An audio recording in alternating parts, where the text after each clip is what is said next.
Bueno, nuevamente aquí para ver lo que habíamos prometido, minerales y rocas, un poco la parte más linda de la geología. Ahora nos concentramos en el estudio de los minerales y las rocas. Los primeros son los elementos, o sea, los minerales son los elementos constitutivos de las rocas, las que, a su vez, conforman los registros de la historia de nuestro planeta. Ambos ayudan a determinar la composición y estructura de la Tierra. En primer lugar, definiremos minerales, veremos cómo se forman y cómo se clasifican, para luego volcar nuestra atención a los principales tipos de rocas, modeladas a partir de los minerales y que reflejan el entorno geológico en el que se forman.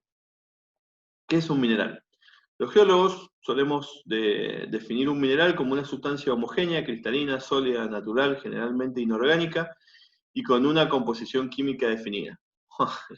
No fue cortito y fácil como se esperaban seguramente, pero bueno, estas son todas las propiedades que conforman un mineral y que los geólogos las tenemos bien claras. Claro, parece fácil, pero veamos qué es cada cosa. Que sean homogéneas. Se refiere a que cuando un mineral es dividido mecánicamente, la acción de un golpe, sus fragmentos son idénticos entre sí y al sólido original, ¿sí? Eso significa que son homogéneos. Yo lo puedo fraccionar, sin embargo van a seguir siendo idénticos entre sí, estas dos fracciones, o al sólido original, que era la roca antes de ser rota. Naturalmente, indica que para clasificarlo como mineral, una sustancia debe haberse formado en la naturaleza sin la intervención humana, sin ningún tipo de intervención humana, ni industrial ni de ningún tipo. Los minerales no son líquidos ni gases, es decir, son sustancias sólidas y cristalinas. O lo que es igual, significa que las diminutas partículas de materia o átomos que los componen están dispuestos de manera ordenada, repetitiva y conformando una matriz tridimensional, que es lo que le da la característica de cuerpo. Generalmente son inorgánicos, se refiere a que se excluye a las sustancias orgánicas producidas por plantas y cuerpos de animales, aunque existen algunas excepciones que probablemente que les nombraré más adelante. Lo que hace único a cada mineral es su composición química definida y la disposición de sus átomos en la estructura interna, ¿sí? Entonces, esto hace único al mineral, la composición química y la disposición de sus átomos en una estructura interna. Formación de los minerales. ¿Cómo se forman estos minerales? Al bajar la temperatura de un líquido, por debajo de su punto de congelamiento, se inicia el proceso de cristalización. En el agua, por ejemplo, los 0 grados centígrados es la temperatura por debajo de la cual comienzan a formarse cristales de hielo. Del mismo modo, un magma, ¿sí? Esta roca fundida de la que hemos venido hablando, que se generan las cámaras magmáticas que suben del manto, que atraviesan la corteza y que generan todos los volcanes, que se definen como una masa de roca caliente y fundida, cristalizan, en ella es donde cristalizan minerales sólidos cuando se enfría este magma. Cuando la temperatura de un magma desciende por debajo de su punto de fusión, que puede ser mayor a los 1000 grados, dependiendo de los elementos que contiene, comienzan a formarse cristales de minerales. Bajo las presiones y temperaturas del interior de la Tierra, los átomos de silicio, por ejemplo, se unen en tetraedros y cada tetraedro se conecta a otro, construyendo una estructura tridimensional regular. Qué complicado, tetraedro, cómo se juntan y demás, tranquilo, no se preocupen, lo vamos a ver más a detalle. Una vez más les repito, esta presentación está pensada para que les quede como un material de estudio, como unos apuntes de estudio, en donde ustedes tienen todas las palabras y términos claves para poder entender, en este caso, la formación de los minerales. Cuando no entiendan algo, tienen que consultarlo por los medios que ustedes ya saben, o bien tienen el término para ustedes mismos buscar nuevas explicaciones, documentos, videos, lo que sea, para llegar al entendimiento. Esto sí, lo que tiene es que tiene absolutamente los términos más relevantes puestos en una sola presentación para que ustedes puedan buscar y comprender el objetivo nuestro, que en este caso era la introducción a los recursos naturales. Bueno, y por último, la cristalización también puede ocurrir cuando líquidos se evaporan a partir de una solución, en cuyo caso habla más bien de precipitación, porque estamos hablando de minerales. Los minerales más bien precipitan. Es lo que ocurre cuando el agua se evapora de una solución salina y se va provocando una sobresaturación salina, hasta que la solución ya no puede contener más sal disuelta, ¿sí? Si continúa la evaporación, la sal comienza a precipitar como cristales depósitos de sal de mesa, como son las halitas, que se forman cuando el agua de mal se evapora hasta alcanzar su punto de saturación. Se va evaporando agua, la evaporación evapora solo agua y la sal se va concentrando, se produce esta sobresaturación y alcanza el punto de saturación y empiezan a precipitar o cristalizar estos minerales. Los iones de sodio y cloruro también pueden cristalizar en una matriz tridimensional ordenada de forma de cristales cúbicos de cloruro de sodio. Si ustedes ven el cloruro de sodio, que es la sal de mesa, y le prestan mucha atención y le pueden dar con alguna lupa de casa o lo que sea un aumento, ven que tiene una forma cúbica, ¿sí? Un cubo, un mineral, una forma geométrica, el cubo, un cuadradito. Ustedes pueden determinar esa matriz tridimensional ordenada que forman estos iones de sodio y cloruro, que son los que componen el mineral. La geometría de su disposición iónica permite que cada ion de un tipo se encuentre rodeado por 6 iones de la otra clase en una serie de estructuras cúbicas que se extiende en 3 dimensiones. Acá lo podemos ver para que lo podamos visualizar y no solamente escuchar mis palabras, que deben ser un tormento. Y vemos cómo los iones de sodio y cloro juntos, en una estructura cúbica compacta, se forman con estos elementos y forman los cristales del cloruro de sodio, que como les decía, si lo pudieran ver a la halita, que es la sal de mesa, le podemos encontrar estas formas cúbicas. Y lo podemos hacer en casa, por eso también la utilización de este ejemplo. Finalmente, un tercer concepto relacionado a la formación de cristales es el de sublimación. Aunque la formación de un mineral a partir de un vapor es menos común que una disolución o de un fundido, los principios básicos son muy parecidos para ambos. A medida que el vapor se enfría, los átomos o moléculas separadas se van aproximando entre sí hasta formar eventualmente un sólido. El ejemplo más común es la formación de cristales de azufre a partir de las fumarolas volcánicas. Ustedes recuerdan, que yo debo haber cometido el error de no ponerlo, en la presentación del profesor Roberto habíamos visto esas fumarolas donde se veían esta fase de sublimación. Grupo de minerales. Vamos a hablar del grupo de minerales. Acá simplemente es la presentación donde pueden ver 8 de los grupos más representativos, que son los minerales nativos, los óxidos e hidróxidos, sulfuros, sulfatos, haluros, que es un grupo muy importante para nosotros como empresa, los carbonatos, fosfatos y silicatos. La clasificación de los minerales. Aunque se conocen muchos miles de minerales, solo 30 son los más comunes, los que a su vez contribuyen a la formación de la mayoría de las rocas de la corteza terrestre. Por ello se conocen como minerales formadores de roca, ¿sí? Este grupo de 30 minerales. Su número relativamente pequeño está en relación directa al pequeño grupo de elementos químicos más abundantes de la capa externa de la geósfera, ¿sí? de la Tierra. Todas las sustancias minerales en la Tierra pueden ser agrupadas en 12 diferentes clases de minerales en base a su composición química y estructura interna. Recuerden que yo solamente les mostré los 8 más representativos, pero ahí tienen un cuadrito con las 12 clases minerales que existen, que fueron determinadas en realidad. Algunos minerales como el cobre ocurren naturalmente como elementos puros, no ionizados, que se clasifican como elementos nativos. Aquí tenemos un ejemplo de lo que es un elemento nativo. Sin embargo, la mayoría de los minerales se clasifica teniendo en cuenta sus aniones. Por ejemplo, el olivino se clasifica como un silicato por su anión silicato, o la halita se clasifica como un haluro debido al anión cloro.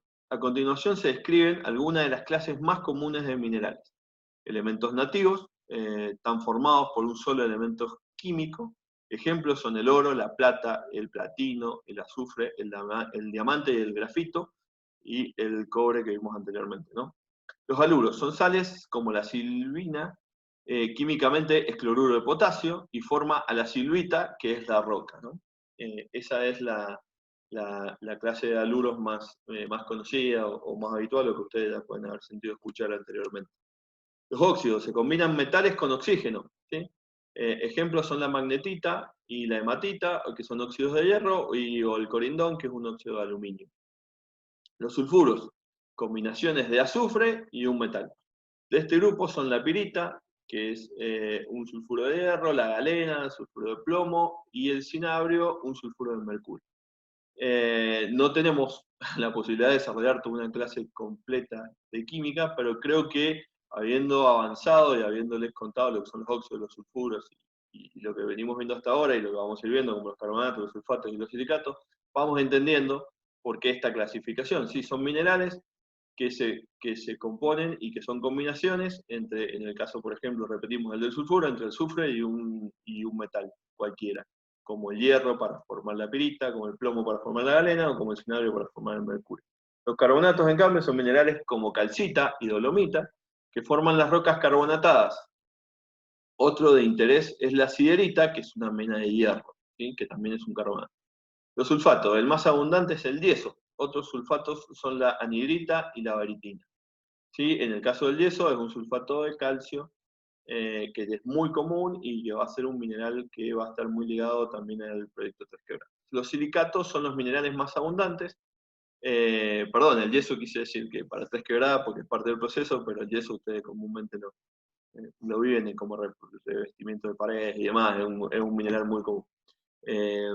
Volviendo, los silicatos son los minerales más abundantes, destacan el cuarzo, los feldespatos, las micas, muscovita, biotita, el olivino y los granates. ¿Por qué dejé de poner los elementos que están asociados? Porque es importante que sepamos que todos son silicatos, todos tienen el compuesto de silicio. La propiedad física de los minerales. Quiero hacer una pausa y con respecto a lo que vimos anterior.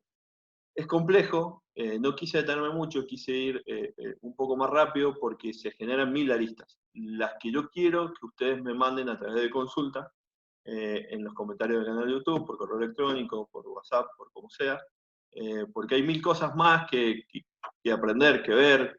Nosotros, como además de los geólogos que componen la empresa, tenemos un montón de ingenieros químicos, licenciados químicos, entonces yo puedo hasta generar, si las consultas lo ameritan, que esas dudas sean resueltas por profesionales todavía mucho más idóneos, con mucha más química encima, como ingenieros químicos o licenciados que han estudiado en Catamarca o en otras universidades, y le puedan suplir todas las dudas que se les genere, ¿no? Pero bueno, en principio creo que la idea quedó clara y la intenté hacer más rápida para que fuera más concreta de cómo se forma esta clase de minerales y por qué denominamos a las clases minerales de tales formas, ¿no? Vamos a las propiedades físicas de los minerales. Ya vieron las propiedades químicas, ahora vamos a las propiedades físicas. Los geólogos utilizan su conocimiento en la composición química, que analizamos previamente, y la estructura mineral. Recordemos, por ejemplo, la estructura mineral, el cubo en la lista, es un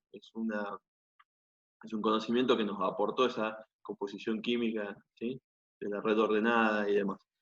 Para comprender los orígenes de la roca y las condiciones de su formación, como veremos más adelante. El primer paso para alcanzar este objetivo es el de identificar los minerales que componen una roca. Estas determinaciones se pueden realizar mediante métodos sofisticados que incluyen rayos X, análisis químicos y otras técnicas. Sin embargo, los minerales más comunes se pueden reconocer a simple vista o en ensayos muy simples.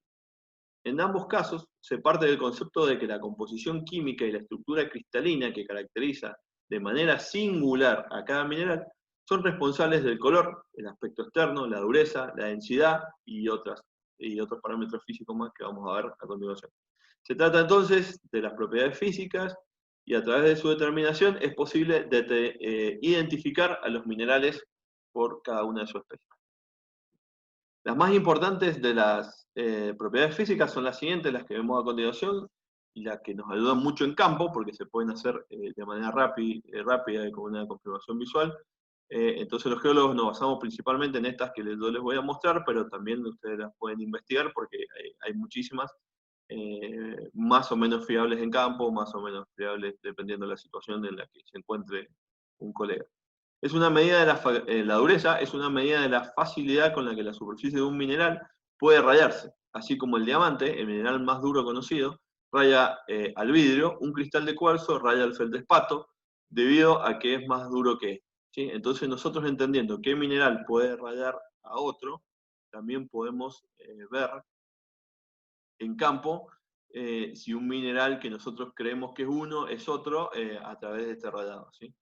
Si nosotros por lo general identificamos muy rápidamente el cuarzo, entonces como pueden ver a ustedes ahí, en la tabla del Dr. Moss, un mineralogista austriaco, que ideó esta escala relativa que se basa en la capacidad de un mineral para rayar a otro, vemos cómo de menor dureza a mayor dureza, que es el diamante, y el de menor dureza es el talco, que se puede rayar fácilmente con una uña. Entonces acá partimos. Yo llevo un afloramiento y tengo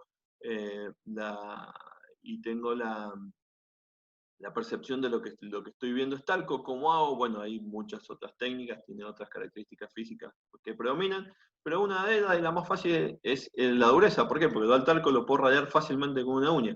Entonces, si estoy en el campo, en el medio de la nada, y quiero identificarlo, lo único que hago es empezar probando con la uña. Si yo ya puedo tener el conocimiento o la idea de que esto es talco, lo compruebo fácilmente rayándolo con la uña. Si se raya, es talco, y si no, es alguno de los minerales de mayor dureza. El yeso se puede rayar con una uña, pero con mucha más dificultad. Alguien que ha probado en los dos minerales entiende la diferencia. Ojalá alguna vez lo podamos hacer. Pero bueno, son todo esto a través de la práctica que se van generando sobre las propiedades físicas. Y después está toda esta secuencia que, bueno, el doctor Moss ideó y comparó. A la imagen, al costado del cuadro, pueden ver un dibujo de los minerales. ¿Sí? Perdón, un dibujo, no, sería como una fotografía de cada uno de estos minerales, para que los relacionemos. Claramente el diamante está en bruto, ¿no?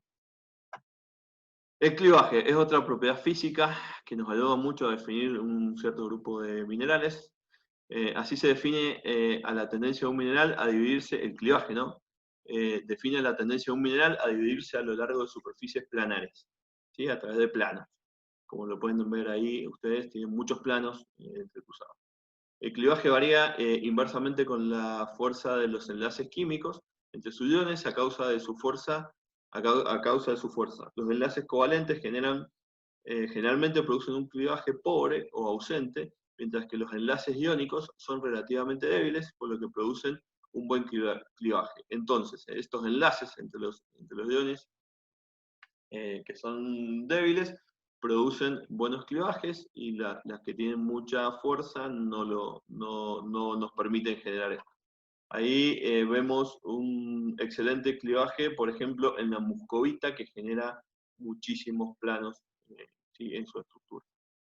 La fractura es otro parámetro que a nosotros nos sirve mucho de identificar. Ustedes que han andado por la zona de Tres Quebradas eh, o por las cercanías a proyectos, por el sector de cualquier zona volcánica en general, es la tendencia de un mineral, perdón, porque me quedé pensando en la obsidiana. Pero bueno, volvamos, la fractura es la tendencia de un mineral a romperse en superficies irregulares distintas a los planos de clivaje. Acá no hay un plano de clivaje, acá no hay un plano, sino que se rompe en una superficie irregular. Las fracturas pueden ser concoides, como cuando muestran superficies lisas y curvas, o fibrosas o astillosas, cuando el mineral se rompe dejando astillas o fibras o desiguales. Cuando rompes el mineral se produce una superficie áspera. Nosotros lo notamos, una superficie áspera viene de esa fractura, ¿sí? Que puede dejar astillas o fibras que hacen este tacto, que hacen que el tacto resulte áspero. La obsidiana, por ejemplo, llamada a veces vidrio volcánico, es un tipo de roca ígnea, roca volcánica perteneciente al grupo de los silicatos. Ahí vemos un clarísimo ejemplo de una fractura concoidal. El brillo de los minerales, otro parámetro muy importante que en campo nos permite identificarlos, se refiere a la forma en que la superficie de un mineral refleja la luz. Esta propiedad está controlada por los tipos de átomos presentes y sus uniones, pues ellas afectan la forma en que la luz atraviesa o refleja en un mineral. O sea, que la luz atraviesa o se refleja en un mineral. Los minerales pueden tener brillo cristalino o vítreo cuando reflejan la luz como un vidrio, por eso el término cristalino o vítreo. Adamantino, cuando es brillante como el diamante, ¿sí? Todo se nos viene a la cabeza cuando se muestran a los diamantes ese brillo. El metálico, producto de los reflejos en sustancias opacas, como los metales puros y muchos sulfuros. Un brillo resinoso, como el ámbar de los árboles, o grasoso, cuando tiene la apariencia de haber sido recubierto por una sustancia grasosa. Sedoso puede ser otro tipo de brillo, con la apariencia de materiales fibrosos, como la seda, ¿no? En este caso vemos el brillo metálico como ejemplo en una magnetita, claramente nosotros vemos a esa magnetita y la asociamos al brillo metálico, vemos ese brillo típico de los metales, ¿no? ¿Qué son las rocas? Entonces, una vez que más o menos tenemos en claro los minerales, recordemos que nosotros tenemos que tener en claro qué minerales componen la roca, porque la roca está compuesta de minerales, llegamos a este punto, ¿no? Yo ahí les expliqué algunas técnicas que usamos los geólogos, hay muchas más, pero algunas de las técnicas que usamos los geólogos en campo para identificar los minerales. Pero bueno, ahora tenemos que ver qué son las rocas. Existen varias definiciones técnicas para definir lo que es una roca, sin embargo, para que puedas entenderlo de mejor manera, se puede decir que una roca es la unión de varios minerales en una misma masa. Para los geólogos, una roca, en cambio, es un sólido coherente de origen natural, conformado por un agregado de minerales, o, menos comúnmente, de vidrio. Tal vez alguna vez pensaste que una roca se formaba solo de tierra o arena, pero incluso esos pequeños granos de arena están conformados por minerales, y si se los ve con una lupa, se podría considerar a este grano de arena como una roca muy pequeña. Bueno, ahora dependiendo de en qué condiciones geológicas y tectónicas se formaron los minerales que componen a esa roca, se podrá clasificar adecuadamente a los distintos tipos de rocas que se encuentran en la naturaleza. Una vez más, nos hemos basado en unos documentos de la gente de Geología Web, y vamos a describir los tipos de roca con un blog muy bueno que hicieron ellos. Les recomiendo que entren, que lo miren, porque hay muchísima más información de la que nosotros de manera resumida les pusimos en esta presentación. Entonces, ¿qué son las rocas? Ahí hay un par de tipos de rocas, ¿sí? Y unos cortes delgados, que son formas de estudiar las rocas, que lo vamos a ver más adelante. Pero bueno, si tenemos en cuenta que la clasificación de rocas se puede hacer por una clasificación geológica, o por sus propiedades físicas, o por sus propiedades químicas, y ahí hay distintos tipos de rocas, distinta denominación de las rocas según sea su clasificación. A pesar de todo este sistema de clasificación de roca, los geólogos están de acuerdo que la mejor forma de clasificar las rocas, los geólogos, y yo me incluyo ahí, estamos de acuerdo que la mejor forma de clasificar las rocas es de acuerdo a su origen geológico. Así que nos vamos a centrar simplemente en la clasificación geológica, lo que debe haber rocas ígneas, rocas sedimentarias y rocas metamórficas, ¿sí? La demás, ustedes la pueden ver por su cuenta si les interesan los términos, si quieren comprenderla desde algún otro punto de clasificación. La clasificación geológica de las rocas. Este tipo de clasificación dice que las rocas se dividen en ígneas, sedimentarias y metamórficas. Se basa en el origen que tienen y su ambiente geológico. Por ejemplo, las rocas ígneas. Vamos a empezar con ellas. Con respecto a las rocas ígneas, son aquellas que se forman por el enfriamiento del magma o lava. ¿Sí? Ya un poco lo vimos antes, en ese gráfico donde salía la cámara magmática y formaban y afloraban por distintas formas, o se quedaban en el interior de la Tierra. Cuando se forman por el enfriamiento del magma en el interior de la Tierra, se las conoce como rocas ígneas intrusivas, o también como rocas plutónicas. Cuando se forman por el enfriamiento de lava y materiales piroclásticos sobre la superficie de la Tierra, se las conoce como rocas ígneas extrusivas o rocas volcánicas. Ahora vamos a ver muchos ejemplos de esto, ¿no? Todos los diferentes tipos de rocas ígneas que ocurren en la naturaleza se forman por la cristalización de un fundido rocoso que se conoce como magma en profundidad y como lava cuando es expulsado a la superficie, ¿sí? Repasemos esto, es importante. Todos los tipos de rocas ígneas que ocurren en la naturaleza se forman por cristalización del fundido rocoso. ¿Sí? Ya vimos lo que era cristalización, que en minerales tenía que ver más con precipitación, de un fundido rocoso que se conoce como magma en profundidad y como lava cuando es expulsado a la superficie. La composición del fundido magmático y el ambiente donde cristalice formarán los distintos tipos de rocas ígneas. A continuación, lo que vemos son algunos de los ejemplos de rocas ígneas intrusivas o plutónicas que se forman en el interior de la corteza. Por ejemplo, el granito, la granulorita, la pegmatita, la diorita, la tonalita, el gravo y la peridotita. Estos son ejemplos de los más comunes de las rocas ígneas intrusivas. Pero también veamos ejemplos de rocas ígneas extrusivas o volcánicas, las que se forman en la superficie.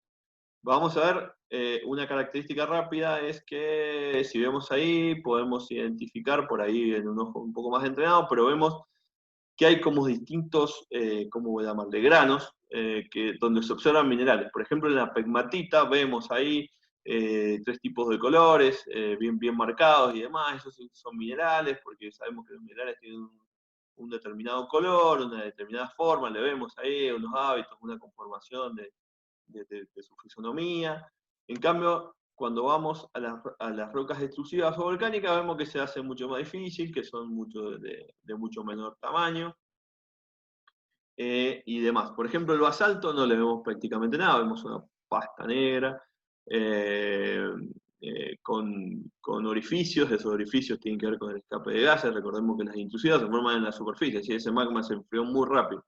En el interior de la Tierra lo hacen de una manera más lenta, se pueden generar los minerales de mayor tamaño, y en la superficie el cambio de temperatura es bastante más drástico y cristalizan así o precipitan así.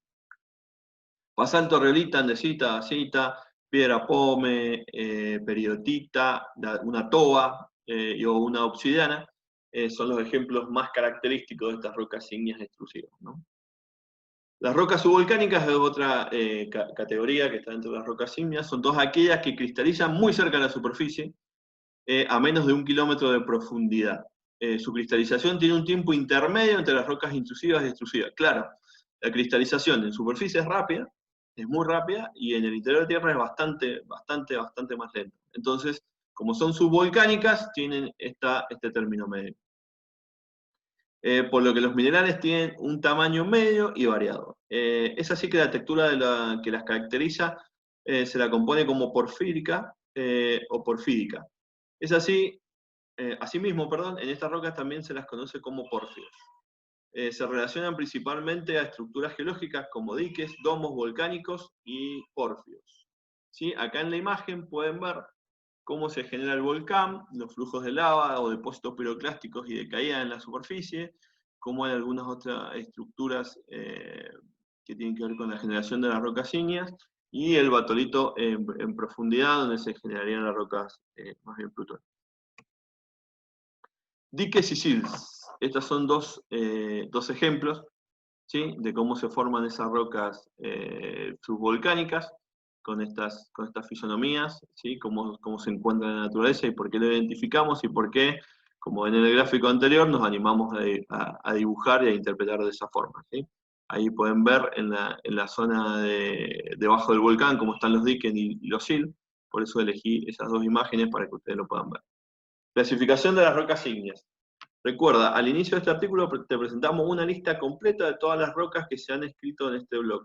Es una tabla donde puedes dar clic, repito, porque nosotros nos basamos en toda la información de este blog de la gente, que yo les dejé el link al principio, porque les pido que lo visiten. Es un gran blog donde tienen muchísima información, muy detallada, mucho más ampliada, y les recomiendo, ¿sí? En ese blog de ellos, ustedes pueden ir, hacer clic en cada roca, que los va a llevar a una ficha completa sobre la roca en cuestión, ya sea intrusiva o extrusiva. Van a poder ver en detalle todas las rocas y el conocimiento que cada una necesita, ¿sí? Entonces, esto está tomado de ese blog, que es muy bueno, insisto. Espero que puedan acceder y verlo y visitarlo. El link lo vamos a dejar, de hecho, en los comentarios del video abajo. No en los comentarios de ustedes, sino en la descripción del video, para que lo puedan acceder. Ahora presentamos de esta manera cómo se clasifican las rocas ígneas. Para ello ofrecemos dos métodos básicos, dos métodos que son lo más utilizados, ¿no?, para clasificar las rocas ígneas. Que es la clasificación de las rocas ígneas en base a su composición química, específicamente su porcentaje en sílice, y la clasificación modal de las rocas ígneas usando el diagrama de Streckeisen, o QAPF, más conocido, para las rocas intrusivas y extrusivas. Ahora vamos a ver los dos métodos a continuación. Este diagrama que estamos viendo acá indica la clasificación de las rocas ígneas intrusivas y extrusivas mediante la combinación de determinación del porcentaje de sílice y observar el color, los minerales que componen la roca, además de la textura. Involucra todo esto en el análisis y la determinación de las rocas, ¿sí? Ustedes arriba pueden ver cómo de félsico a ultramáfico va, ¿sí? Félsico son colores más claros y ultramáfico mucho más oscuros, y esto también es un indicador. Y por ejemplo, el cuarzo, como lo pueden ver abajo ahí en el cuadrado del medio, pueden ver que a medida que el cuarzo va desapareciendo, que es un mineral característicamente claro, va desapareciendo, pasamos a colores ultramáficos en la parte de arriba, ¿sí? Cómo relacionar todo ese cuadro. el incremento, debajo tienen flechas donde habla del incremento de sílice. Recordemos, por ejemplo, el cuarzo tiene sílice, entonces crece hacia la izquierda, al igual que el incremento de potasio y sodio, y hay un incremento a la inversa de hierro, magnesio y calcio hacia los colores ultramáficos, como pueden ver en la parte de arriba, y también muestra cómo va creciendo la temperatura para cada uno de estos elementos minerales. Perdón. Entonces, esta es una visión rápida para que ustedes vean cómo nosotros vamos analizando los minerales que componen la roca y cómo ahí llegamos a determinar cómo poder clasificar las rocas. Estos diagramas, los QAPF, están hechos tanto para rocas intrusivas como para rocas volcánicas o extrusivas. ¿Sí? La clasificación modal es otra manera de clasificar una roca ígnea, que es mediante la composición del cuarzo, plagioclasa. Pensemos que la Q de este QAPF, que está arriba, está en función de la composición del cuarzo, la plagioclasa es la P, que está a la derecha, los feldespatos alcalinos, representados con la A la izquierda, y entonces ahí conformamos lo que tiene que ver con con el QAPF, ¿sí? Las rocas sedimentarias. ¿Cómo se forman las rocas sedimentarias? ¿Cómo se forman las rocas sedimentarias? Desde el macizo rocoso, la meteorización física, la erosión mediante meteorización física, los detritos, arcillas, limos y gravas son erosionados al transporte, la sedimentación, diagénesis, nitrificación y rocas sedimentarias detríticas. No estoy leyendo el texto, sino le estaba describiendo un poco la imagen que vimos, ¿no? Se entiende, define que estas rocas básicamente, las rocas sedimentarias, son todos los tipos de rocas que se forman por la diagénesis y nitrificación. Por eso quería pasar rápido por la meteorización, la erosión, el transporte y la sedimentación. Entonces, son todos los tipos de rocas que se forman por la diagénesis y nitrificación de los sedimentos clásticos, que son los detritos, y sedimentos químicos o bioquímicos. Las rocas sedimentarias son las más comunes en la superficie de la Tierra y son de vital importancia porque albergan varios recursos naturales como el agua subterránea y los hidrocarburos. Las rocas sedimentarias son aquellas que se forman por la acumulación y nitrificación de partículas que se han generado por procesos físicos, químicos y biológicos que ocurren en la superficie de la Tierra y que afectan a los distintos tipos de rocas, ígneas, metamórficas e incluso sedimentarias. Es decir, que las partículas que componen a una roca sedimentaria pueden provenir ya sea de una roca ígnea, metamórfica y también sedimentaria. Además, este tipo de rocas constituye actualmente alrededor del 70% de la superficie terrestre y forman una proporción significativa del registro geológico. Clasificación y tipo de rocas sedimentarias. Bueno, acá una vez más vamos a ver cómo se las clasifica y divide a estos tipos de rocas sedimentarias, que a rasgos generales los vamos a hacer en función de su origen y la composición en 4 grupos principales. Pueden ser clásticas, detríticas, terrígenas o siliclásticas, ya la vamos a ver en detalle, químicas, orgánicas o bioquímicas. Rocas sedimentarias clásticas o detríticas. Son las rocas sedimentarias, son todas aquellas que están compuestas por granos, clastos o detritos. ¿Sí? Esto es la roca más grande alterada por la erosión, ¿sí? Descompuestas en pequeños trozos, que son estos clastos y detritos, que se han formado por la acción de la meteorización física principalmente y erosión de cualquier tipo de roca preexistente, ya sea ígnea, sedimentaria o metamórfica. Ejemplos de rocas sedimentarias clásticas o detríticas. Una vez más, esto está tomado del blog, de este excelente blog. Si ustedes hacen clic sobre estas imágenes en el blog, van a poder ver más detalles de cada una de ellas, que lo van a llevar a un artículo especial sobre la roca en cuestión. Por ejemplo, van a buscar la arenisca y van a poder identificar exactamente con mucha más claridad es la ficha técnica de esta arenisca, ¿sí? de esta roca sedimentaria detrítica. Pero bueno, acá tenemos, como pueden ver, al conglomerado, la arenisca, la limolita, la brecha, ¿sí?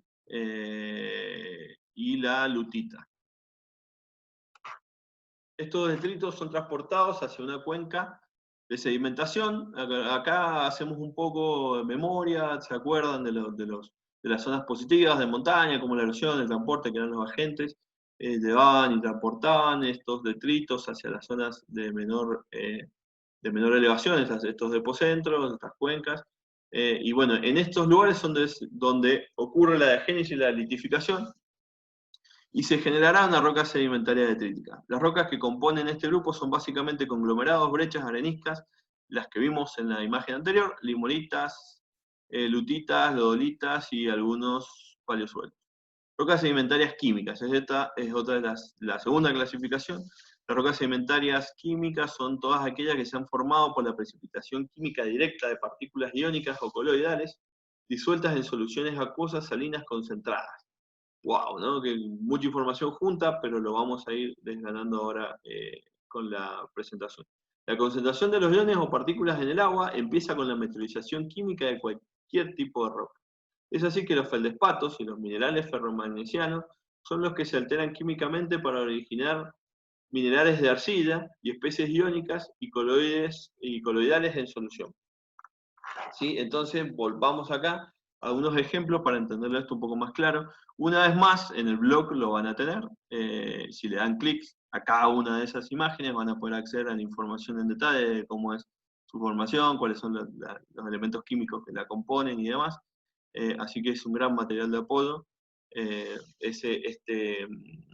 Cada tanto lo van a ver en las presentaciones abajo, el link para poder acceder a esa página. Pero bueno, si no, esta presentación tiene en resumen toda la información más importante, y podemos acá ver a las rocas de precipitación tanto químicas como bioquímicas en ese gráfico, ¿sí? Entonces, que son por procesos de evaporación y sobresaturación, que son la de precipitación química, que estos iones disueltos se precipitan y generan a estas rocas químicas. Algunos ejemplos comunes que representan a estas rocas son evaporitas, que ahí la ven a la derecha del cuadrito, la lita, la silvita y el yeso. O rocas de hierro, calizas químicas, bolitas, travertino y dolomitas químicas. ¿Sí? Son otras variantes, otro tipo, perdón, de rocas sedimentarias químicas y bioquímicas. Perdón, las bioquímicas. Ahora, lo que pasa es que están en la misma imagen, están las dos. Las bioquímicas. Las rocas sedimentarias bioquímicas son aquellas que se forman por la acumulación y litificación del material sólido que han generado algún tipo de organismos vivos. Básicamente por eso es bioquímica, ¿no? Porque vienen de la acumulación y litificación del material sólido que va a conformar a la roca, pero que fue generado previamente por un organismo vivo y no es una precipitación de una solución.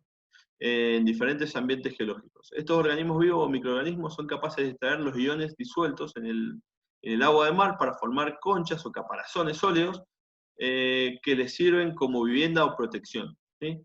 Cuando ellos mueren, sus caparazones se acumulan en el fondo del océano y de a poco, por procesos de diagénesis y litificación, forman una roca sedimentaria bioquímica. Algunos ejemplos de estas rocas incluyen la caliza bioquímica, la caliza fosilífera, el scherzo bioquímico y la creta. Aquí podemos ver la caliza fosilífera, por ejemplo, que fue una de las que nombramos, que se forma, que se le alcanza a ver ahí los caparazones, ¿no? Una vez más, tanto más del blog de los amigos geólogos.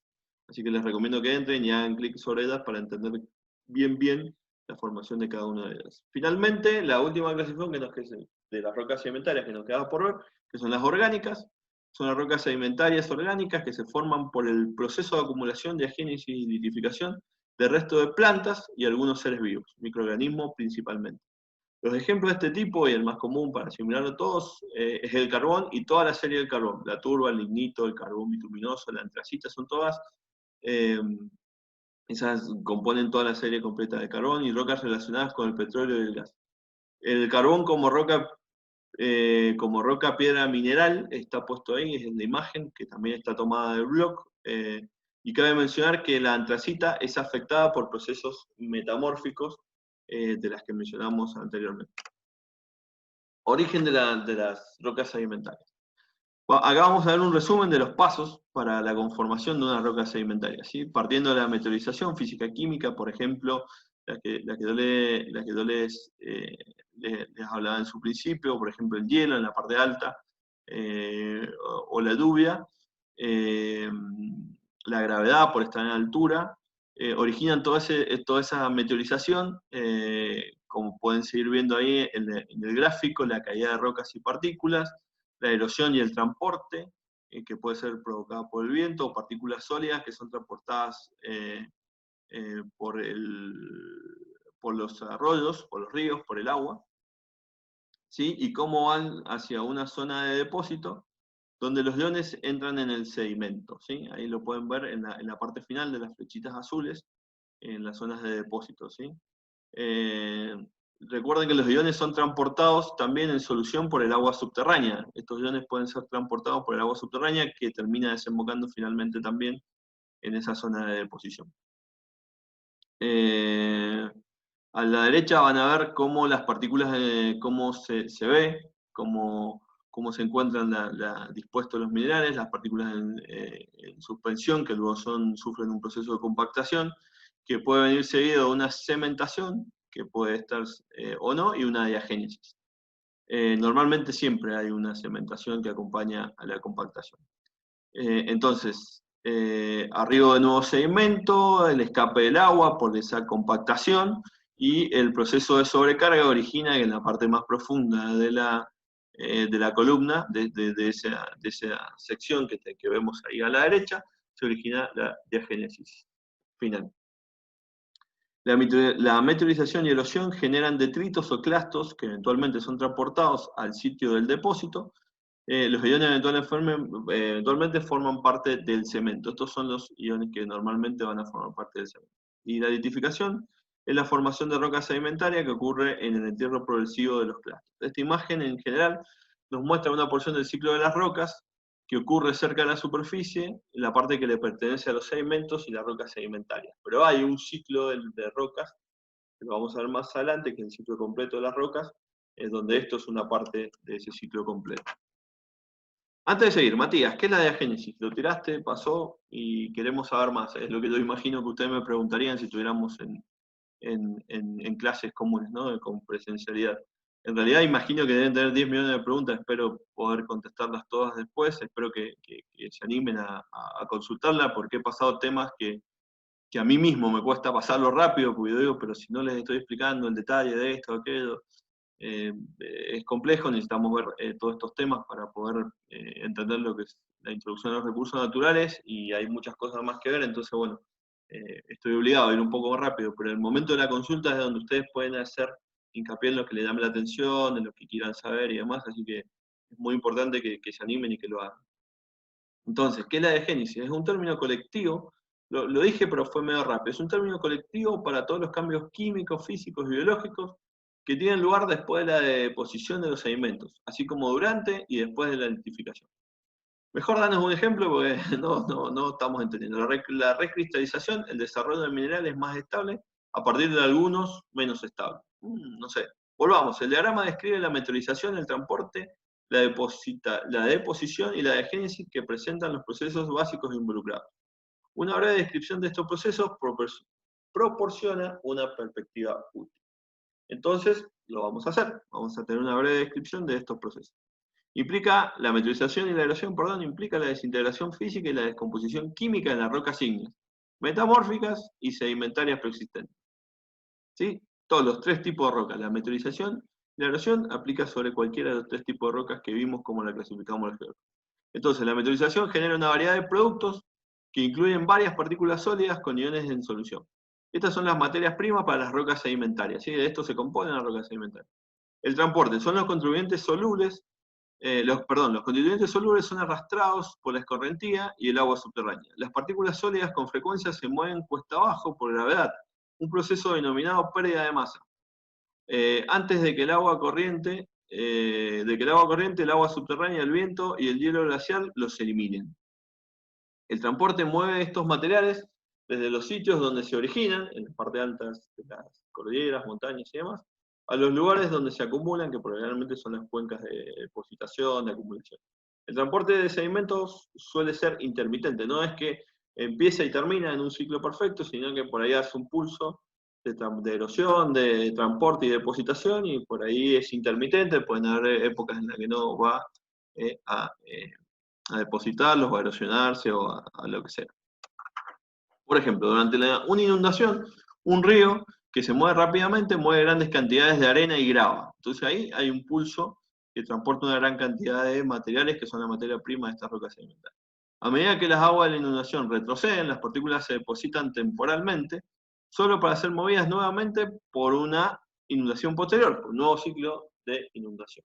Entonces ahí entendemos, o intento yo que entiendan ustedes, un poco los pulsos de esta sedimentación y por qué son intermitentes, porque no es que todo el tiempo tenemos aguas de inundación, una gran lluvia que genera inundación y una correntía mucho más fuerte cuando llueve, los ríos son más caudalosos, entonces, bueno, todo eso tiene que ver con las intermitencias en estos sitios, ¿no? Del transporte principalmente. Los depósitos. La depositación de partículas sólidas ocurre cuando las corrientes de viento y agua disminuyen o el hielo glaciar se derrite. Aquí el hielo glaciar no lo habíamos nombrado mucho, pero bueno, imagínense que esa masa de hielo va creciendo, va expandiéndose, y va arrastrando la roca que lo soporta, donde está apodado, las rocas que caen encima de la lengua glaciar también van siendo desplazadas hacia abajo, y cuando se derriten, normalmente esa agua también tiene un cierto grado de movilización, y es otro sistema por el cual se depositan las rocas, los fragmentos. Las palabras sedimentarias en realidad se refiere a este proceso, ¿sí?, de depositación.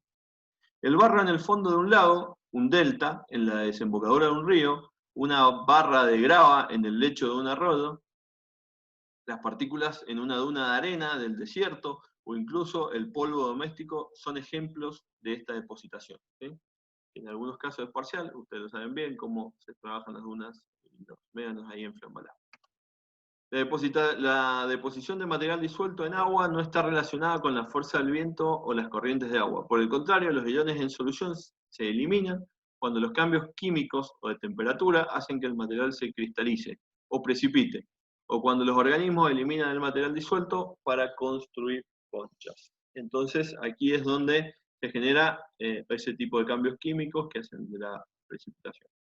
La litificación, ¿qué es lo que es? Es a medida que continúa la depositación, los sedimentos más antiguos se entierran debajo de las capas más jóvenes. Como vimos en la columna, los materiales de abajo siguen depositándosele encima más minerales y se van enterrando cada vez más y se convierten gradualmente en rocas sedimentarias litificadas, compactadas, un grado de compactación. Recuerden la flecha en rojo hacia abajo, mediante la compactación y la cementación que puede estar presente. Este y otros cambios se conocen como diagénesis, un término colectivo para todos los cambios, excepto el metamorfismo, que tiene lugar en la textura, la composición y otras propiedades físicas después de que se depositaron los sedimentos, ¿sí? Ese es el límite entre lo que es la diagénesis sedimentaria y el comienzo con el metamorfismo, porque sigue aumentando todo lo que es temperatura, presión y demás. Rocas metamórficas. ¿Por qué estaba hablando tanto del metamorfismo? Porque aquí estamos llegando en ese límite, en ese pase de la diagénesis, a las variaciones que producen las rocas metamórficas. Estas rocas se forman cuando rocas ígneas, sedimentarias o incluso metamórficas previas cambian de ambiente geológico y se exponen a mayor presión o temperatura en la corteza. Ya vimos por qué una roca puede cambiar de ambiente geológico, la tectónica, la deriva, todo eso que hemos estado viendo, la deformación, la continua evolución del planeta. Todo eso tiene que ver con que por qué cambiaría la roca, cualquiera de las rocas, la ígnea, la sedimentaria o la metamórfica, de ambiente geológico. El resultado de este cambio es que se forme una nueva roca con características texturales distintas, pero con una composición química similar. Aquí hay algunos ejemplos de rocas metamórficas. Una vez más, y no lo puse, es un error, repetirles hasta alcanzar el blog, y que en cada una de estas imágenes, en ese blog, ustedes pueden hacer clic e identificar cómo se formaron, la ficha técnica y demás. Es un gran blog, les pido por favor que intenten entrar y ver. No tengo que ver con el blog, no es que le esté haciendo propaganda a algo mío, simplemente creo que es muy bueno y que arrima de una manera mucho más fácil a la geología, a la identificación de las rocas y demás, a la gente, y bueno, yo me encanta apoyar ese tipo de iniciativas porque estos son temas que por ahí cuesta entenderlos, ¿sí? Bueno, algunos ejemplos de rocas metamórficas y alteraciones, ¿sí? Por ejemplo, el mármol, que viene de una caliza, ¿sí? La caliza, o una cuarcita que viene de una arenisca, o un gneiss, que es una roca metamórfica que viene de un granito, una fiolita, una olvendita. Todo esto está muy simplificado, ¿no? Pero bueno, en el blog van a encontrar mucha más información. Una filita que viene de arcillas y arcilita. Que proviene, ¿no? Esa es la diferencia, la roca metamórfica, sí, ese origen, que fue origen de una roca persistente, que ya sea ígnea metamórfica, sea sedimentaria, y que tiene esta deformación de la que venimos hablando. Las rocas metamórficas, entonces, son aquellas que se conforman porque las condiciones iniciales de la roca preexistente, a la que le llamamos protolito, esa roca original, esa roca que tomamos, es el protolito, cambian las condiciones iniciales y hacen que las rocas sufran alteración, metamorfismo, ¿sí? Esa alteración de esa roca original es el metamorfismo, en su composición mineral, en la estructura, en la textura y algunas propiedades físicas. Sin embargo, la composición química de la roca generalmente se mantiene, ¿sí? Generalmente, porque en la mayoría de los casos hay cosas que analizar en detalle, pero bueno, no están en el alcance de estas clases. Al decir que la composición mineral de la roca metamórfica resultante es similar a la de la roca preexistente, que le denominábamos protolito, hace que se pueda definir el origen y qué procesos generaron el metamorfismo de aquellas rocas. Los protolitos provienen de cualquier tipo de roca, como ya lo hemos dicho hasta el cansancio, pueden ser líneas sedimentarias o metamórficas. Clasificación y tipo de roca metamórfica. ¿Cómo las vamos a clasificar? Si tenemos presente, sí, de que vienen de un protolito, bueno, ahora vamos a empezar a ver todo eso, cómo clasificarlos y cómo están diferenciados esos tipos de rocas. Tiene una gran variedad de clasificaciones, no es tan simple. Sin embargo, en nuestro caso, por dar facilidad al lector, las clasificaremos de dos maneras bastante simples, ¿sí? También es algo que han hecho la gente del blog que les vengo mencionando. Según la estructura de la roca en foliadas y no foliadas, vamos a ver qué significa esto. Eso es en función de la estructura y según el origen o tipo de protolitos. Recuerden el protolito, la roca la roca sin alterar, sin metamorfizarse, de donde provienen, que pueden ser pelíticas o pelitas, cuarzo feldespáticas, calcáreas, básicas y ultrabásicas. Rocas metamórficas según la estructura de la roca, ¿sí? Este primer grupo, ¿cómo las clasificamos según la estructura? En foliadas, era la primera, ¿no?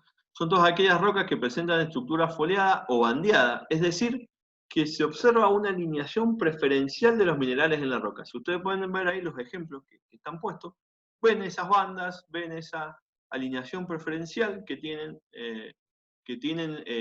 bien marcadas las rocas en algún sentido, ¿sí? Normalmente las rocas se las ponen en un sentido horizontal, pero es como las encontremos en la estructura, ¿no? La tectónica, la deformación las puede presentar de cualquier forma. Los ejemplos más comunes entonces pueden ser la pizarra, la filita, el esquisto, los gneiss, migmatitas, milonitas o metaconglomerados. Las rocas no foliadas. Acá vemos que son rocas que se presentan masivas y cristalinas, es decir, que no se observa una foliación o bandeamiento de minerales en la roca. Y estos son los ejemplos más comunes. Pueden haber ahí algún cierto, por ejemplo en el mármol, que dice, no, bueno, pero ahí pareciera, pero bueno, no es predominante esa foliación o ese bandeamiento, ¿sí? En el mármol, en la cuarcita, en el hornfels, en la antracita, en la brecha de Fada, no tenemos eso que veíamos en las rocas foliadas. El ejemplo más claro y más contundente es la cuarcita, pero tienen que saber que en la geología, en general en la ciencia, no todas las cosas son al extremo, ¿sí? O la brecha de Fada, por ejemplo, que no se le encuentra un cierto lineamiento, pero quien le busque, quien busca encuentra, dicen, pero bueno, siempre hay algún sentido que tiene que ver con un cambio de composición en el lugar, o que el trozo que nosotros de roca que estamos mostrando es un poco mayor de lo que debería ser, para que no se note, pero tengamos en cuenta eso siempre, ¿sí? Que en la naturaleza las cosas no son de libro, como se suelen decir, no son ejemplos tan claros como la cuarcita, que no tiene ningún aspecto de ningún tipo de foliación. Sin embargo, vemos, si hacemos un pantallazo rápido, cómo es la gran diferencia en estas rocas foliadas y no foliadas, ¿sí? Cómo desaparecen, ¿sí? Esas lineaciones preferenciales en los minerales, ¿sí?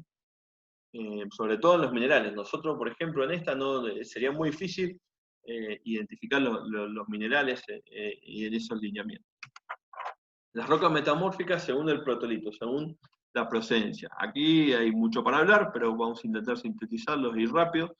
Las peritas o períticas son aquellas que son ricas en minerales de arcilla y silicatos tabulares, como la hilita, monmorionita, clorita, muscovita, son todos minerales, ¿no?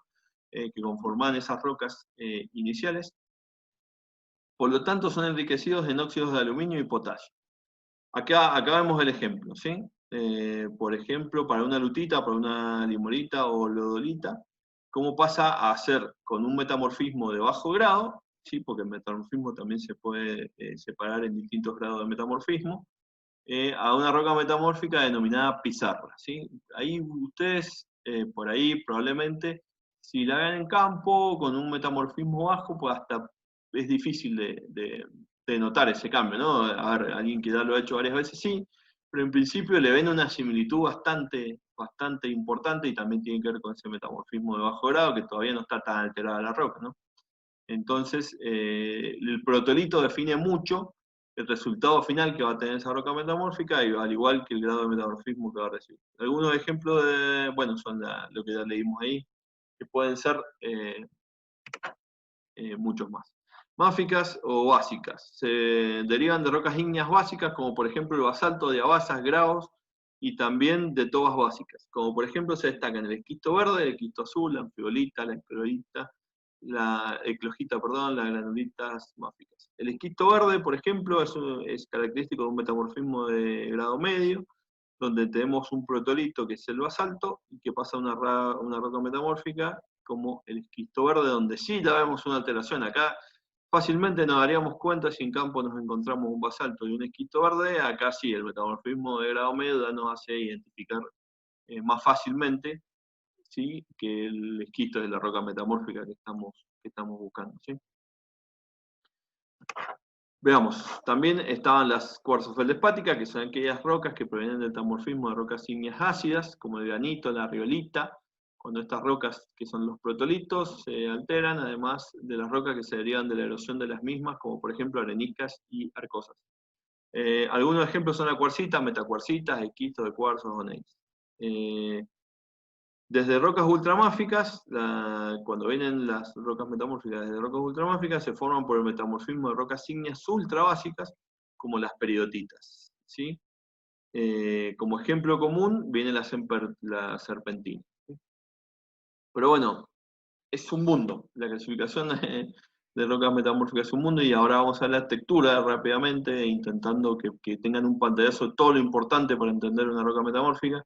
Pasamos a las texturas de estas rocas metamórficas, que se lo dividen, que consisten en comparar los constituyentes minerales y describir su tamaño, disposición y forma, es decir, la interacción entre los constituyentes mineralógicos, ¿sí? Así se define una textura.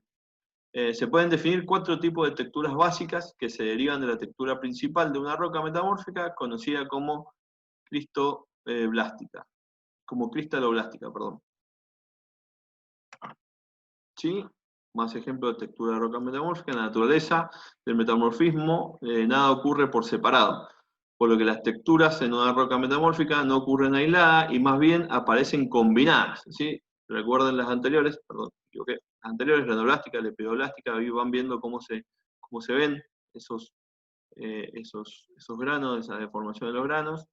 ¿Y qué dice acá? ¿Qué vemos acá? Entonces que nada ocurre en forma separada, por lo que las texturas no de una roca metamórfica no ocurren aisladas y más bien aparecen combinadas en muchos casos, tal como se ve ahí en la imagen, ¿sí? Grano lepidoblástica, grano porfidoblástica. Si ustedes analizan la palabra, ven que son de la unión de la granoblástica y porfidoblástica, por ejemplo, la granoporfidoblástica. La textura global se describe primero con la textura individual más dominante, ¿sí? Grano porfidoblástica, vemos granos en todo momento. Y a continuación, el resto, por ejemplo, pórfido, grano, lepidoblástica, es un ejemplo que se podría decir. Características de las rocas metamórficas. Las características principales de la roca metamórfica están en observar la ocurrencia o no de la foliación, ¿sí? Ya vimos lo que era la foliación y demás, así que ya podemos pensar en esto, ¿sí? Y ahí estamos hablando de las rocas metamórficas con bajo grado, separadas por líneas negras, grado intermedio y grado alto, ¿sí? En donde cada vez más se van alejando de ese protolito que teníamos en un comienzo, ¿sí? Cuando no hay foliación, la roca metamórfica presenta la textura granoblástica, quiere decir en granos, con los granos bien grandes, que representa algunas rocas no foliadas, como por ejemplo el mármol, la cualcita, bueno, los ejemplos que vimos al principio. A medida que va creciendo, van apareciendo, ¿sí? Se va yendo desde ese, de esa textura granoblástica hacia las más foliadas. Perdón, acá. Sin embargo, la formación de una roca metamórfica, a ver, sí, estoy bien. Sin embargo, la formación de una roca metamórfica casi siempre es debido al metamorfismo regional o por disociación. Esto hace que aparezcan foliadas, o por disociación, perdón, vamos de vuelta. Sin embargo, la formación de una roca metamórfica casi siempre es debido al metamorfismo regional, ¿sí? O por dislocación. Esto hace que aparezcan foliadas. La foliación resulta de la orientación de minerales micáceos, por ejemplo, clorita, biotita, muscovita y grafito, y minerales prismáticos alargados, anfíboles y plagioclasas, que ocurren perpendiculares al esfuerzo principal de la compresión. Afloramiento, esquistos grafíticos. Esta imagen es de un afloramiento de esquistos grafitosos. El ciclo de las rocas. Matías, muy lindo todo, pero ¿cómo y dónde se forman estas rocas? Claro, ya les mostré rocas ígneas rápidamente, y espero que me hagan caso y puedan llegar al blog para saber más, al igual que las sedimentarias y las metamórficas. Pero ¿dónde se forman estas rocas? ¿Cómo es? Y bueno, el ciclo de la roca explica esto. Vimos que todos los procesos internos y externos que ocurren en el planeta Tierra son los que hacen que se formen minerales. Los mismos que se unen en una masa y forman las rocas. Los mismos que se explican ahora en el ciclo de las rocas. Además, hay condiciones de presión, temperatura e interacción con fluidos hidrotermales y magmáticos que ayudan a que una roca se forme. Esos son todos como factores extra. Presión y temperatura son de los más importantes, porque vimos que alteran rocas persistentes, como en el caso del metamorfismo.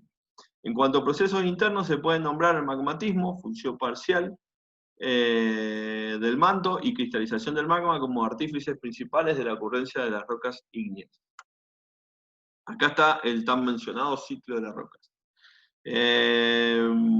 Lo pueden encarar por donde quieran. Podemos empezar con una etapa de meteorización físico-química, con transporte, lo estoy leyendo en sentido antihorario, transporte, agua y hielo que produce una sedimentación, que puede ser detrítica, química o organógena, que forman sedimentos, la degénesis y la compactación, rocas sedimentarias, las rocas sedimentarias que van sufriendo presión, de la temperatura y de los fluidos hidrotermales, que están relacionados a los procesos de la aparición del magma. Bueno, estos forman de la roca sedimentaria la metamórfica, si se fusionan y llegan a formar parte del manto en ese sector donde hay una fuente de magma, se pueden empezar a cristalizar y formar rocas plutónicas intrusivas, rocas volcánicas extrusivas si llegan a la superficie, y las rocas volcánicas extrusivas pueden llegar a ser fuente de rocas sedimentarias. Entonces ahí está el ciclo y cómo una roca, en principio ígnea, metamórfica o sedimentaria, puede ser alterada, puede ser metamorfizada, puede ser fundida, vuelta a roca y vuelta a nacer como una roca ígnea. Para la formación de rocas metamórficas se tiene un proceso de subducción, enterramiento y metamorfismo, de subducción, de enterramiento y metamorfismo de contacto como generadores de una roca metamórfica.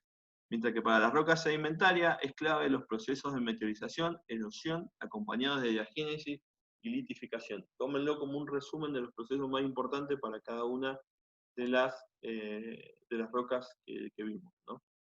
¿Cómo y dónde se forma la roca? Siguiendo con esto, hay una sección transversal de una situación que nosotros podemos haber visto anteriormente, que vimos anteriormente, ¿sí? En una zona de fondo marino donde hay formación de roca sedimentaria, en una zona de margen pasivo donde hay formación de sedimentos, formación de rocas sedimentarias hacia el cinturón montañoso que podría ser en este caso toda la cordillera de los Andes, y nos vamos hacia la formación de rocas sedimentarias, fondo marino, margen pasivo, y todo eso sí hacia el este. Sección transversal que ilustra varios entornos geológicos que se muestran en las rocas, ¿sí? Entornos de arco volcánico, zona de subducción, ridge medio-oceánico, formación de rocas sedimentarias, cómo se van formando, en qué posiciones, en qué lugares, en qué ambientes, en qué entornos, perdón, geológicos se van formando, la formación de rocas ígneas con la aparición de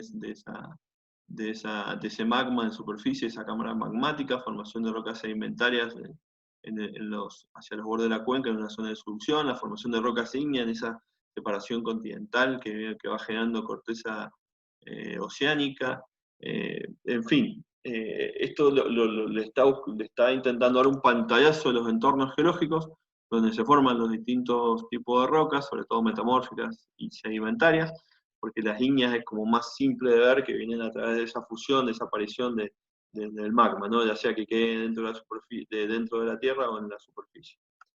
Es complejo, seguramente van a encontrar muchísimos videos que lo puedan explicar de una forma más continua, pero bueno, al tener esta presentación y no incluirles videos, sé que ustedes tienen también una fuente de material de estudio, que es muy importante para que puedan rendir bien y poder continuar con el proceso de certificación del curso. Hubiera sido fácil poner varios videos, porque hay muchos y muy buenos, de cómo es el ciclo de la roca o alguno de los otros ciclos que vimos, pero yo sé que por problemas de señal,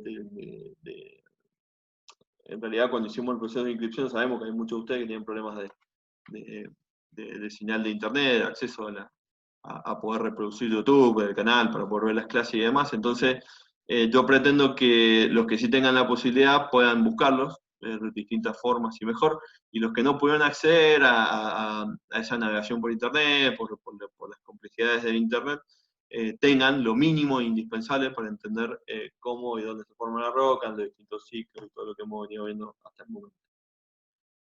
Bueno, ¿cómo se estudian las rocas? Porque hasta ahora ya vimos cómo se formaron, cómo están compuestas, qué es para nosotros los geólogos, qué se entendía por ellas y demás.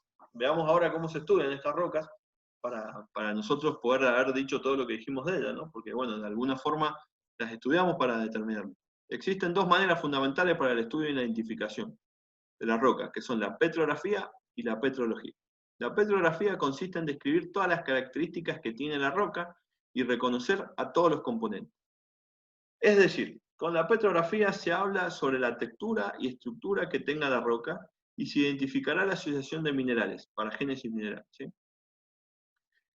Para ello, el geólogo coleccionista usará una lupa de mano de 20 aumentos para realizar una identificación y descripción inicial de lo que estábamos diciendo antes, ¿sí? Sobre la textura, la estructura que tenga la roca y la asociación mineral, los minerales que se componen la roca. Estos minerales por lo general tienen una palagénesis mineral, que ustedes lo pueden investigar en más detalle, pero significa que tienen una formación, ciertos minerales son propensos a generarse con otros minerales, y eso nos ayuda mucho a entender qué tipo de rocas estamos observando en el momento. Dependiendo de los objetivos que se tenga para estudiar a las rocas en campo, algunas de ellas se mandarán a un laboratorio petrográfico, donde se les realizará una lámina delgada, que es un proceso que utilizamos los geólogos para estudiar en detalle a la roca, cuando queremos obtener más conocimientos de ellos que una simple revisión en campo, o con la lupa, o con alguno de los otros instrumentos. Y determinaciones de minerales, como vimos antes, ¿no? Entonces, el estudio de las rocas en lámina delgada por un microscopio petrográfico nos permite comprender mucho más a fondo esa roca y todo lo que ella nos puede decir de su origen y formación. Con la lámina delgada se puede ver en un microscopio petrográfico las características de la roca y se le podrá clasificar de una manera más exacta. Acá vamos a obtener una clasificación mucho más específica, ¿sí? ¿Cómo se forma, esta lámina delgada? Es simple, con la roca de muestra de mano que se toma en campo y que se manda al laboratorio, se la corta con una sierra que tiene un borde de diamante, que es una sierra que usamos en geología para esto. Se forma una lámina, se la pega sobre un portaobjetos de vidrio y, y se lo pone en un microscopio petrográfico, ¿no? Para realizar el análisis de las láminas del gas se usa este aparato, este microscopio petrográfico, y ahí pueden ver en ese circulito cómo se ve la lámina del gas en luz polarizada, que es un tipo de luz especial que utiliza este instrumento petrográfico. Bueno, ahora la petrología, porque dijimos que habían dos formas, ¿sí? La petrografía y la petrología. Es la disciplina encargada de analizar a las piedras. El sustantivo petro se traduce como piedra y el nombre logos es equivalente al estudio, por eso el estudio de las piedras se lo podría sintetizar. Se trata de una división de la geología, una ciencia que está dedicada a estudiar la materia que compone nuestro planeta. Perdón, eso es una definición de geología, ¿no? Pues por ahí nunca lo dije, ¿sí? Que la geología es la ciencia que se dedica a estudiar precisamente la materia que compone nuestro planeta. Los expertos en petrografía, por lo tanto, investigan las características de las rocas y los vínculos que éstas mantienen entre sí. Entre sus objetos de interés se encuentran los procedimientos que llevan a la aparición de las masas pétreas y las diferentes características químicas y físicas de las piedras. Además de todo lo expuesto, podemos establecer que la petrología se divide en dos grandes ramas, como son las siguientes: petrología endógena, que es la ciencia que se encarga de llevar a cabo el estudio de lo que son las capas profundas de la Tierra, y la petrología exógena, como su propio nombre lo indica, es la disciplina que tiene como objetivo estudiar y analizar las rocas que nacen cerca de lo que es la superficie terrestre. Como hemos mencionado, la petrología no es una ciencia que se encuentra aislada del resto, sino que participa y colabora activamente con otras muchas ciencias. Así, por ejemplo, si nos adentramos dentro del sector de las disciplinas geológicas, nos encontramos que está estrechamente ligada a la petrología exógena a algunas como la mineralogía, la paleontología, la estratigrafía e incluso la geodinámica, que son todas ramas de la geología que en realidad son una ciencia en sí misma cada una, ¿no? No obstante, tampoco hay que pasar por alto que además mantiene relaciones estrechas con otras ciencias que nada tienen que ver con la geología. En concreto, nos estamos refiriendo a las disciplinas tales como matemática, la física, la química, indispensable entender de la química, la geología y la biología, por ejemplo, la formación de las rocas biológicas. Perdón. Gracias por su atención, hasta aquí hemos llegado con esta segunda unidad temática, ha sido un poco más larga y más densa que la anterior, por lo que yo pretendo que haya muchísimas consultas. Sé que algunos temas no los expliqué del todo, iba a decir del todo bien, pero en realidad quiero decir del todo profundo, y que probablemente generen muchísimas dudas. Es necesario que ustedes nos plasmen esas dudas, que lo hagan en canales donde la demás gente pueda ver qué están preguntando, porque si no, por WhatsApp me llegan siempre las mismas dudas. En cambio, una duda puede generar otra. Si lo hacemos por los comentarios del canal de YouTube sería la forma óptima, porque los correos electrónicos que he recibido o los mensajes por WhatsApp no permiten que el resto se vaya, o sea, por ahí uno lee una consulta y dice, mira, yo no lo tenía tan claro, porque esa duda ahora pasa a ser mía, porque leí la duda y porque a mí también me genera esa incertidumbre. Entonces es muy importante que usen todos los canales que nosotros les brindamos para sacarse las dudas, utilicen esta semana a partir de hoy, lunes 13, para ver estos contenidos, para ampliarlos con los links. Vayan a ese blog que está muy bueno para ver los tipos de rocas y los otros que hemos ido dejando dentro de la presentación, porque es mucho, son muchos temas. Esto normalmente toma un año para los geólogos, o un semestre, y bueno, y acá está muy, muy compensado, ¿no? Entonces, ha sido una lucha interna mía por dar lo justo y necesario, para que ustedes tengan con los conocimientos y quedarme con las ganas, o pensar en el momento que la estoy dando si realmente les di las herramientas para que lo puedan comprender. Si en algún momento faltó alguna herramienta, necesito que me lo hagan saber. Soy reiterativo, pero es importante que me puedan transmitir las dudas. Así que bueno, nada, tenemos 2 semanas por delante para que puedan ver esta nueva unidad, para que la puedan rendir la semana que viene y para pasar a la tercera unidad. Así que esperamos sus comentarios y esperamos que esto les sirva y que sea importante y que adquieran el conocimiento de la introducción a los recursos minerales.